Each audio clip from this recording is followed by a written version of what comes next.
우리 한 절씩 교독하도록 하겠습니다. 여호와께서 마므레의 상수리 나무들에 있는 곳에서 아브라함에게 나타나시니라. 날이 뜨거울 때 그가 장막문에 앉아 있다가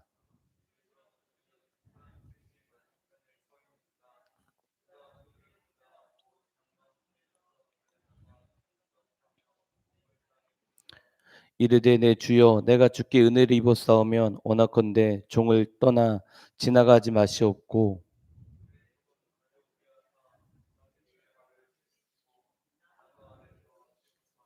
내가 떡을 조금 가져오르니 당신들의 마음을 상쾌하게 하신 후에 지나가소서. 당신들의 종에게 오셨음이나이다. 그들이 이르되 내 말대로 그리하라.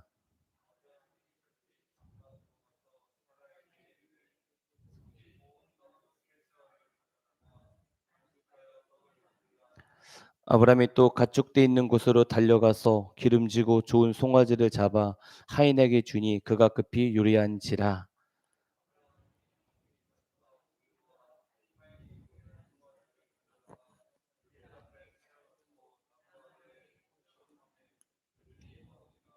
아멘. 하나님께서 아브라함에게 나타나셨습니다. 그리고 우리가 2절에서 8절은 어떤 세 사람이 지나가는데 아브라함이 자기 집으로 이 세 명의 사람을 영접합니다.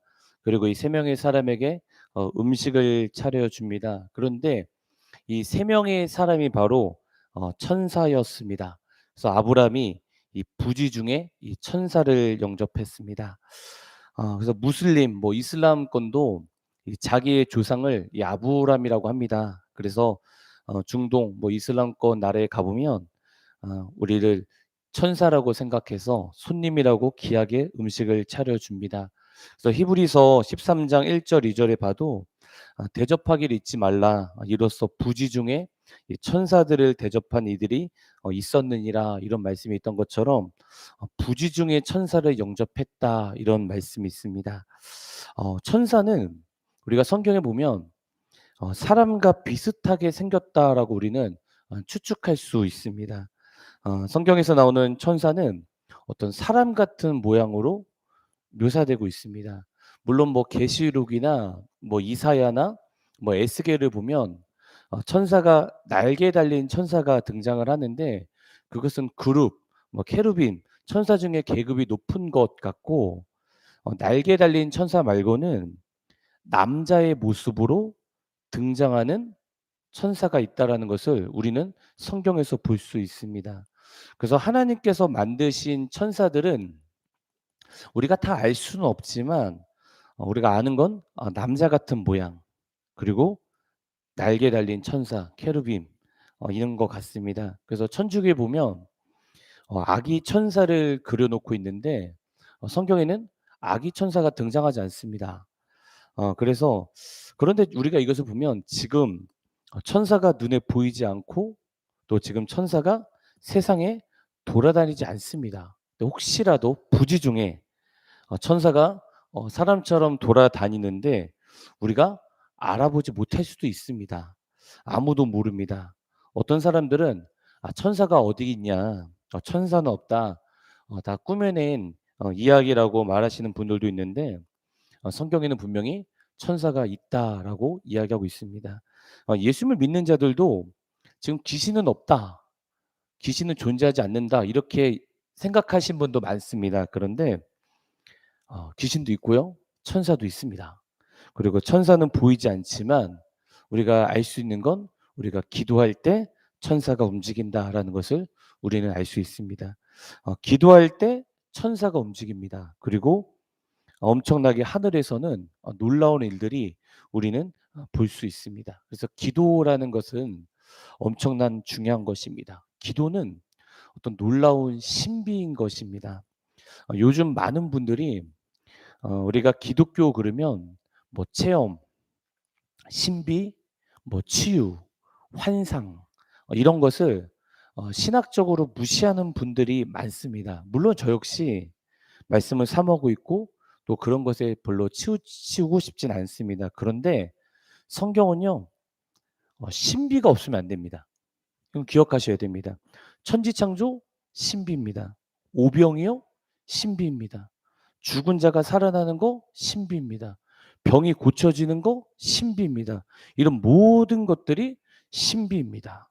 그렇게 우리는 신비에 치우치면 안 되지만 하나님의 역사와 그리고 하나님의 능력과 그리고 하나님의 그 기적이 이 시대에 일어난다는 것을 우리는 믿어야 됩니다. 하나님의 기적, 하나님의 체험, 성령의 역사는 끝난 것이 아닙니다. 지금도 역시 동일하게 일어나고 있다라는 것을 우리는 알 수 있습니다. 그런데 그런 역사가 기도를 통해서 일어난다라는 것입니다. 여러분 다니엘서 9장 20 절에 보면 제가 한번 읽어 보겠습니다. 내가 이같이 말하며 기도하며 그리고 간구할 때 또 9장 21 절에 보면 내가 기도할 때 그리고 9장 23 절에 보면 내가 기도를 시작할 쯤에 이런 말씀이 있는데 다니엘이 기도하고 다니엘이 간구하고 기도하기 시작할 쯤에 하나님께서 기도하니까 천사에게 명령을 내립니다. 그리고 천사가 움직입니다. 다니엘서 10장 12절 13절에 보면 다니엘이 기도를 하니까 하나님의 기도의 응답을 가브리엘을 시켜서 보냅니다. 지금 이것을 보면 우리가 기도를 하니까 하나님은 들으시고 그리고 천사가 움직이고 그리고 영적으로 엄청난 일이 일어나고 있다는 것을 우리는 볼 수가 있습니다. 그리고 기도를 하니까 다니엘이 기도를 하니까 이 가브리엘 이 천사가 기도의 응답을 가지고 이 다니엘에게 가는데 갑자기 바사 왕국 군주 뭐 사탄이죠. 마귀라고 할 수 있죠. 이 사탄 마귀가 이 천사 가브리엘을 막습니다. 그러니까 가브리엘이 막히니까 갑자기 이 군대 장관 천사 미가엘에게 호출을 합니다. 그러니까 미가엘이 와서 가브리엘을 도와줘 가지고 이 가브리엘이 이 다니엘에게 기도 응답을 주는 내용이 다니엘서에 나오는 내용입니다. 우리가 이것을 보면 기도할 때 천사 움직이고 사탄 움직이고 영적으로 뭔지 모르지만 뭔가 움직이고 있다라는 것을 우리는 알 수 있습니다. 여러분 그렇기 때문에 기도는 엄청나게 영적인 싸움이라는 것입니다. 기도할 때 영적인 세계가 작동된다는 것입니다. 지금 세계는요. 모든 세계가 하나의 세계로 통합이 되고 있습니다. 여러분 이게 무슨 뜻이냐면 인간이 만든 세계 보십시오 여러분. WWW 인터넷이죠. 지금 가상 세계가 있습니다. 잘 보세요. 지하철을 탑니다. 근데 카드를 찍고 들어갑니다. 카드를 찍을 때 WWW 그 인터넷에서 접속이 되는 거예요. 그리고 돈을 지불할 때요. 물건을 살 때요. 모든 거 식당에 갈 때요. 은행에 계좌 이체를 할 때요. 스마트폰을 볼 때요. 모든 것이 WWW 그 인터넷 가상 세계 안에 들어갑니다. 인간이 만든 WWW 가상 세계가 온 세계를 지배하고 있습니다. 그런데 우리가 이 가상 세계를 없다고 얘기할 수 없습니다. 분명히 있습니다. 존재하고 있습니다. 그런데 인간이 만든 이 가상 세계가 아닌 하나님이 만든 세계, 우리가 보이지 않는 이 세계 말고 영적인 세계도 기도할 때 영적인 것이 움직인다라는 것을 우리는 알아야 됩니다. 보이지 않는 세계, 영적인 세계가 작동이 된다는 것입니다. 그만큼 보이지 않는 세계가 있다라는 것입니다. 보이지 않는 세계. 그런데 다니엘이 아까 얘기했던 것처럼 내 하나님 앞에 스스로 겸비하기 결심하던 첫날 하나님이 움직이셨다라는 것입니다. 그러니까 중요한 거 내가 주님 뜻대로 살려고 할 때 우리가 기도를 하려고 할 때 천사 움직이고요. 사탄 방해하고요. 영적인 싸움이 일어난다라는 것입니다. 그만큼 기도할 때 천사가 움직이고요. 사탄의 방해가 있고요. 영적인 세계가 막 움직이고 있다는 것입니다. 요한계시록 5장 8절에 보면 그 두루마리를 치하심에 내 생물과 24 장로들이 그 어린 양 앞에 엎드려 각각 검은고와 향이 가득한 금 대접을 가졌으니 이 향은 성도들의 기도들이다. 이런 말씀이 있습니다. 기도의 향이 올라가고 우리가 기도할 때 어떤 향이 올라가고 그 기도를 천사가 받고 그 천사가 하나님께 가지고 간다라는 것을 우리는 볼 수 있습니다. 여러분 기도라는 것은요. 엄청난 신비입니다. 우리가 중요한 것은 기도가 신비하다면 기도할 때 영적인 세계는 우리는 알아야 된다라는 것입니다. 그렇기 때문에 가장 중요한 거, 기도할 때 영적인 세계가 움직인다라는 것을 우리는 알아야 됩니다. 근데 더 중요한 건 뭐냐면 우리가 기도를 할 때 주님께서 들으셔야 된다는 것입니다. 우리가 아무리 5시간, 6시간, 7시간 막 기도할지라도 주님 듣지 않으시면 아무 쓸모없어요. 하나님이 들으셔야 돼요. 하나님께서. 그러면 어떤 자들은 기도를 하면 주님께서 응답을 하세요. 그런데 어떤 자들은 기도의 응답을 받지 못하는 분들이 너무도 많습니다. 그래서 응답이 되지 않으면 정말 우리 주님께서 전지전능하신 거 맞을까? 주님께서 나의 신음소리까지 듣는다고 하시는데 정말 내가 기도할 때 들으실까라고 우리가 의심이 들 때가 있습니다. 그러면 기도를 어떻게 해야 들을까? 이것을 우리가 알 수는 없지만 그래도 성경을 보면서 그래도 우리가 이렇게 하면 주님께서 좀 듣지 않으실까라는 것을 좀 보고 싶습니다. 이게 무슨 말이냐면 마가복음 10장 46절에 보면 여리고에 예수님과 제자들이 지나갔을 때입니다. 그때 예수님의 인기는 엄청났어요. 사람들이 엄청난 무리들이 예수님을 보러 왔습니다. 그때 맹인 거지 바디메오가 있었습니다. 길가에 앉았었는데 단 한 번도 예수님을 보지 못했어요. 그런데 예수님을 듣게 되었어요. 그때 예수님이 지나가는 소리를 듣고 크게 외치기 시작합니다. 나사렛 예수시란 말을 듣고 소리질러 이르되 다윗의 자손이여 나를 불쌍히 여기소서. 예수님을 한 번도 보지 못했던 이 바디메오가 예수님의 지나가는 소리를 듣고 예수님께 했던 말씀이 이겁니다. 다윗의 자손이요. 왕이란 소리예요, 왕. 다윗의 자손이요. 나를 불쌍히 여기소서. 우리가 이것을 보면서 바디메오처럼 우리가 예수님을 실제로 본 사람이 아무도 없어요. 그렇지만 바디메오처럼 예수님 보지 못했지만 예수님 우리 왕이시다. 예수님 나의 왕이시다 하면서 그 믿음 가지고 주님께 기도를 해야 된다는 것입니다.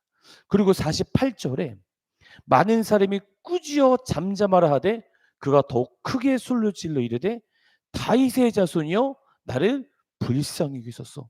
우리가 주님께 기도하면 사람들이 이야기합니다. 야 무슨 하나님께서 너 기도 들으시겠어? 이렇게 조롱할 수 있습니다. 그런데 바디메오처럼 그럼 잠잠하라 하는 그런 조롱 앞에서 더 크게 소리 질러서 간절하게 더욱더 간절하게 주님께 기도해야 되는 것입니다. 주님 나를 불쌍히 여기소서.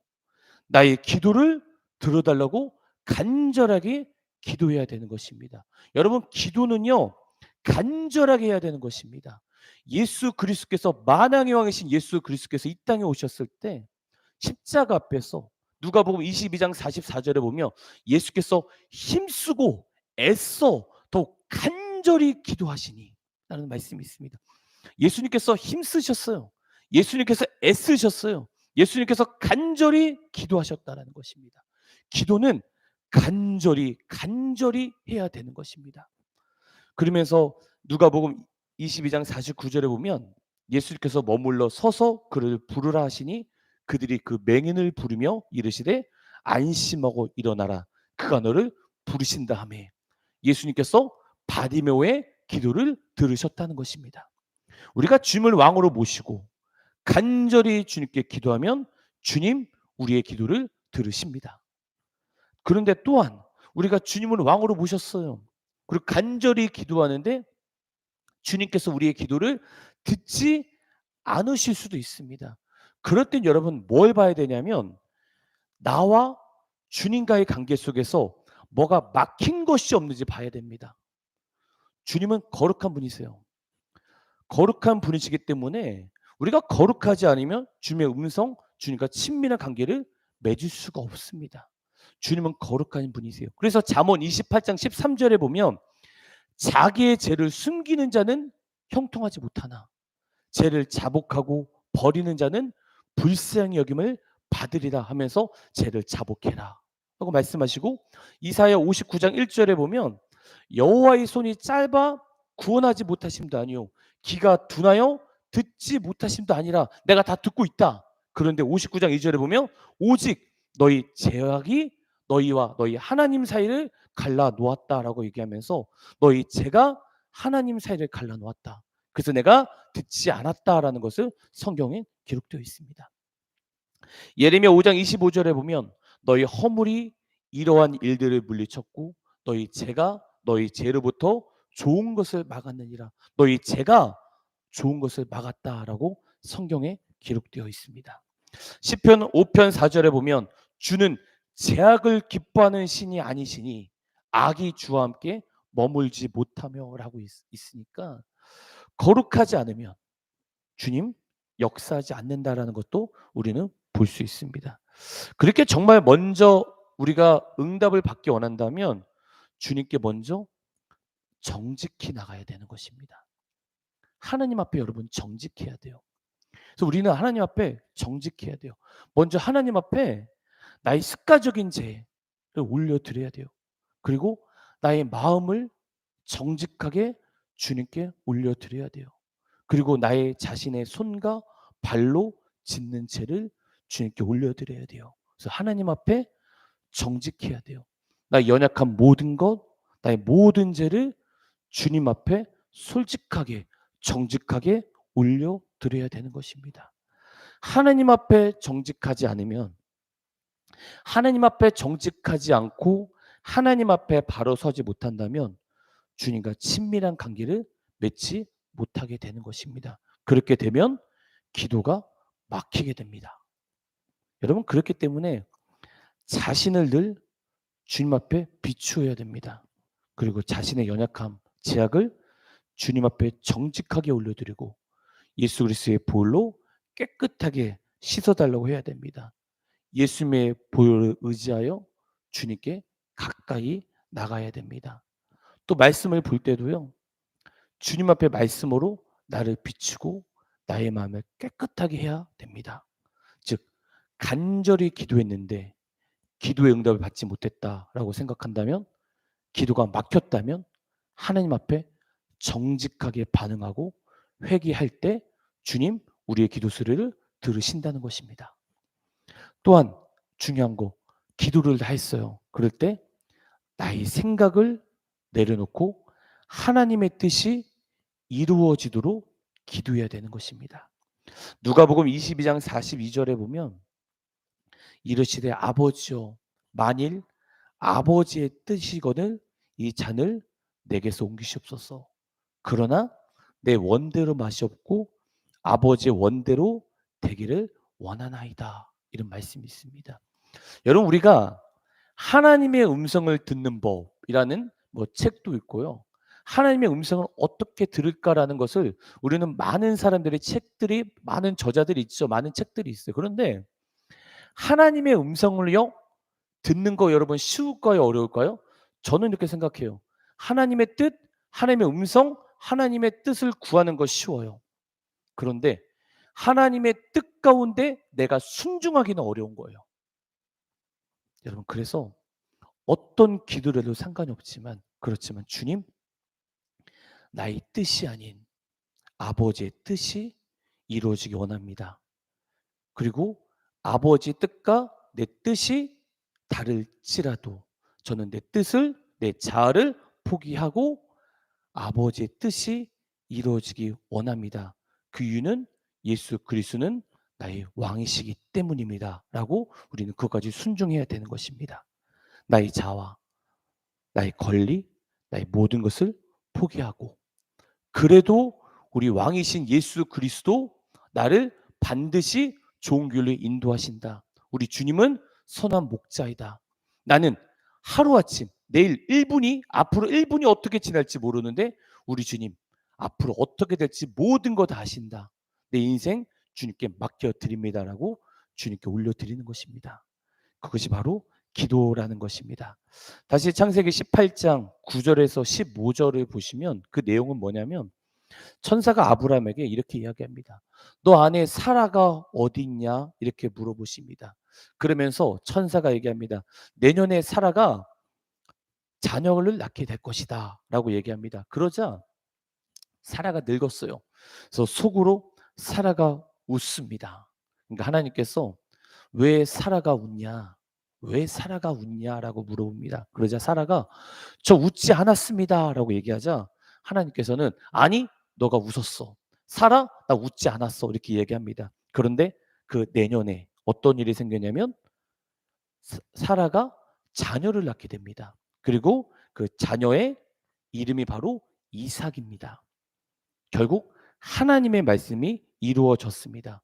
웃었다, 웃지 않았다, 웃었다, 웃지 않았다. 이런 대화 속에서 결국 아기를 낳는데 그 아기 이름이 바로 이삭. 이삭이 뜻이 뭡니까, 여러분?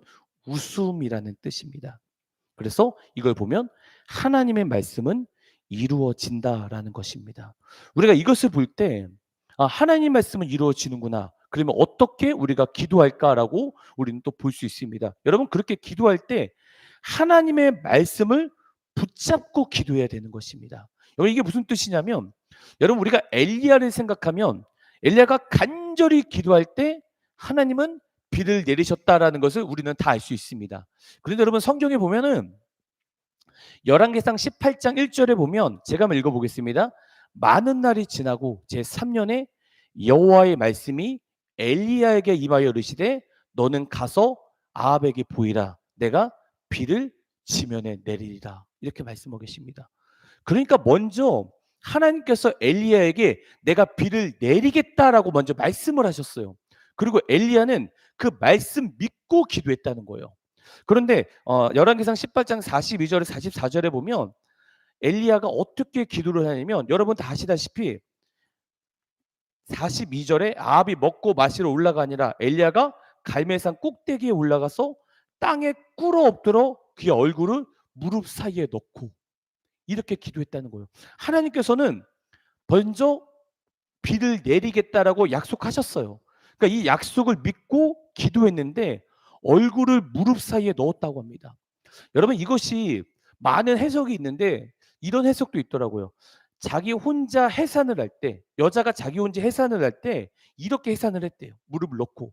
그런데 엘리야는 해산하는 고통으로 간절히 하나님께서 말씀하신 것을 붙잡고 기도했다라는 것이에요.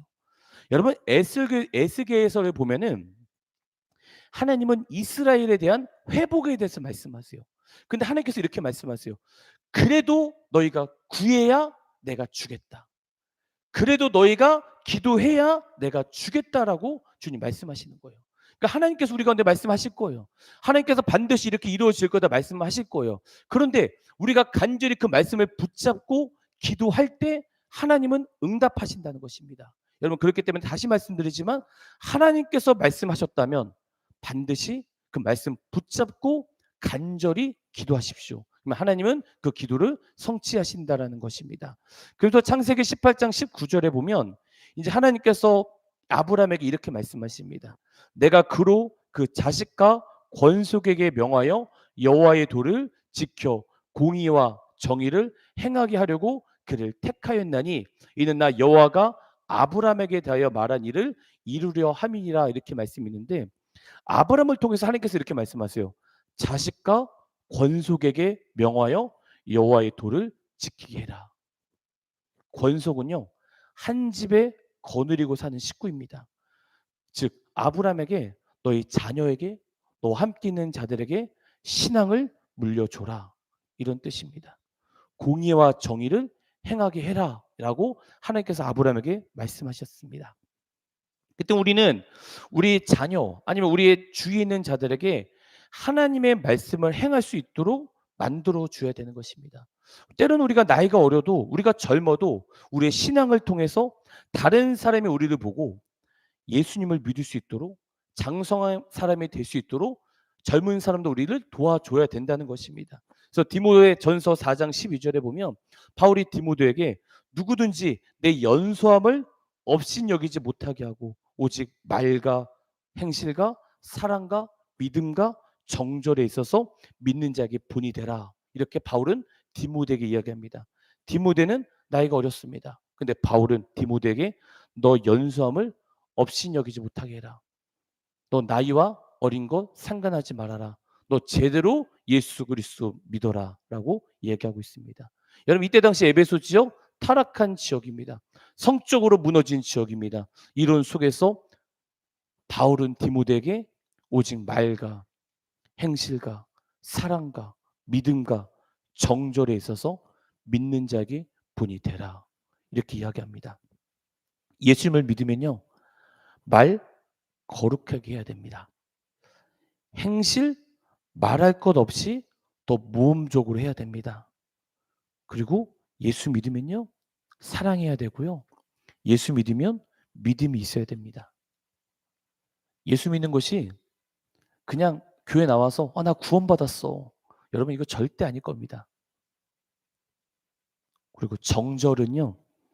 굳게 세우고 굽히지 않다라는 뜻인데 여기서 디모데 전서에 나온 뜻은 뭐냐면 성적으로 순결하라라는 뜻입니다. 에베소 지역은 성적으로 타락한 지역이었어요. 에베소 같이 우리 한국 땅도 성적으로 타락한 지역입니다. 이돈 속에서 하나님은 말씀하십니다. 말, 행실, 사랑, 믿음, 정결, 순결해라. 이것이 바로 그리스도가 믿는 사람들이다. 이렇게 이야기하고 있습니다. 그렇지만 우리가 어떻게 말과 행실과 사랑과 믿음과 정결과 순결하는 것을 우리가 어떻게 할 수 있겠습니까? 그래서 저는 이거 보면서 이렇게 생각하고 있습니다. 제가 늘 말씀드리지만 위로부터 내려오는 힘을 받아야 된다. 성령의 도우심을 받아야 된다는 것입니다. 위로부터 내려오는 그 능력을 받아야 된다는 것입니다. 여러분 그렇기 때문에 우리가 하나님께 간절히 기도해야 되는 것입니다. 하나님 내 힘으로 할 수 없습니다. 오직 위로부터 내려오는 그 능력을 저 가운데 부어 주시옵소서. 그래서 내가 주님 말씀으로 순종하기 원합니다. 라고 우리가 간절히 주님께 기도해야 되는 것입니다. 그래서 우리가 이렇게 기도할 때 하나님은 우리 가운데 능력을 주시고 우리가 주님 뜻 가운데 살 수 있도록 우리를 인도하신다는 것입니다. 그래서 다시 창세기 18장 20절에서 21절에 보면 이제 하나님께서 소돔과 고모라 땅을 보시는데 이 소돔과 고모라 땅을 딱 보시고 이렇게 말씀하십니다. 여호와께서 또 이르시되 소돔과 고모라에 대한 부르짐이 크고 그 제약이 심히 무겁다라고 이렇게 이야기하고 있습니다. 하나님께서 소돔과 고모라 땅을 보시면서 제약이 심히 무겁다 이렇게 말씀하십니다. 그리고 심판하겠다라고 말씀하십니다. 여러분 하나님은요 제가 차면 반드시 심판합니다. 여러분 이렇게 얘기할 수 있어요. 하나님은 공의의 하나님이시고 사랑의 하나님이신데 여러분이 성경을 보실 때 열왕기 하를 보실 때 열왕기 하 때 여로보암 2세 때 등장했던 선지자가 두 명이 있어요. 누구냐면 아모스와 호세아입니다. 근데 호세아는 하나님의 사랑을 강조하고 있고요. 아모스는 하나님의 공의를 강조하고 있어요. 똑같은 시대에 두 명의 선지자가 등장을 한단 말이에요. 우리가 이것을 보면서 하나님 사랑의 하나님 맞습니다. 그렇지만 공의의 하나님도 우리는 믿어야 되는 것입니다. 그렇게 믿어야 우리가 하나님을 경외할 수 있습니다, 여러분. 하나님을 경외하는 자가 되어야 되는 것입니다. 그래서 제약이 심히 무겁다. 하나님은 반드시 제가 차면 심판하겠다라고 말씀하십니다. 여러분 요한계시록을 보세요. 요한계시록을 보면 물론 이거 신학적으로 맞다 아니다 얘기할 수 있겠지만 그냥 우리가 성경을 보면 해석하는 게 뭐냐면 이 땅의 제약이 가득 차요. 이 땅의 제약이 가득 찰 때 하나님은 그 제약 가운데 심판하실 거예요. 그런데 하나님은 제약이 찼다라고 얘기하십니다. 그런데 이 소돔과 고모라 땅에 아브라함의 조카 롯이 살았습니다. 그래서 하나님께서는 이 소돔과 고모라 땅을 다 멸한다고 하는데 아브라함이 이렇게 얘기합니다. 어떻게 악인 때문에 의인이 죽을 수 있습니까? 하나님, 이 땅에 의인 50명만 있으면 이 땅 무너뜨리지 않겠습니까? 라고 물어봅니다. 근데 주님 말씀하십니다. 그래, 의인 50명만 있으면 내가 이 소돔과 고모라 땅 무너뜨리지 않겠다라고 말씀하십니다. 근데 아브라함이 찾아보니까 없는 것 같아요. 그래서 하나님께 다시 기도해요. 하나님, 의인 45명은 어떻습니까? 주님 말씀하세요. 괜찮다. 다시 아브라함 물어보죠. 40명이요? 다시 아브라함 물어봐요. 30명이요? 다시 아브라함 주님께 물어봐요. 20명이요? 다시 하나님 한 번만 제 기도 들어주세요. 의인 10명만 있으면 이 땅을 무너뜨리겠습니까?" 얘기합니다. 그때 하나님 의인 10명, 소돔과 고모라 땅에 의인 10명만 있으면 "이 땅 무너뜨리지 않겠다."라고 말씀하십니다. 우리가 이것을 보면요. 하나님의 제약 가운데 심판도 하지만요. 그 땅 가운데 의인이 없으면 무너지는 것이에요. 하나님은 의인 10명만 있으면 그 땅을 회복시키겠다라는 것을 우리는 볼 수 있습니다. 그래서 하나님은요. 죄악이 넘치고 있는 이 세상 가운데 악인이 아니라 우리 그리스도인들은 어떻게 살고 있냐? 악인들은 그렇게 살지만 너희 그리스도인들은 나의 말씀을 따르고 있냐? 아니면 세상을 따르고 있냐라는 것을 주목하고 계시는 것 같아요. 하나님은요. 지금도 의인을 찾고 계십니다. 의인 10명을 찾고 계십니다. 의인 10명. 여러분 우리가 되기 바랍니다. 의인이 누구입니까? 예수님의 보혈로 말미암아 깨끗이 씻겨 주고 그리고 안 되지만 예수님의 말씀대로 살려고 하는 자들, 바로 이런 자들이 의인 아니겠습니까? 그런데 아무리 애쓰고 애쓴다 할지라도 말씀대로 살지 못하기에 주님 저에게 힘을 주시옵소서. 주님 저를 도와주시옵소서라고 바디메오처럼 간절히 주님을 찾는 자들, 하나님은 그런 자들을 반드시 일으켜 주시고 의인이라고 말씀하실 겁니다. 기도하겠습니다. 하나님 감사합니다. 하나님 우리를 예수님 안에서 우리를 구원하여 주시고 또 주님의 기쁘신 뜻대로 우리를 예정하시고 정말 하나님의 아들이 되게 하신 주님 감사합니다. 우리가 예수님의 피로 말미암아 속량 제삼을 받게 하신 것을 깨닫고 이제 담대히 주님의 보좌 앞에 나아갈 수 있도록 해 주시고 또 주님이 우리를 용서하신 것처럼 우리도 주님의 마음으로 남을 용서하고 사랑하고 허물을 덮어주는 그런 자가 될 수 있도록 은혜를 부어 주시옵소서.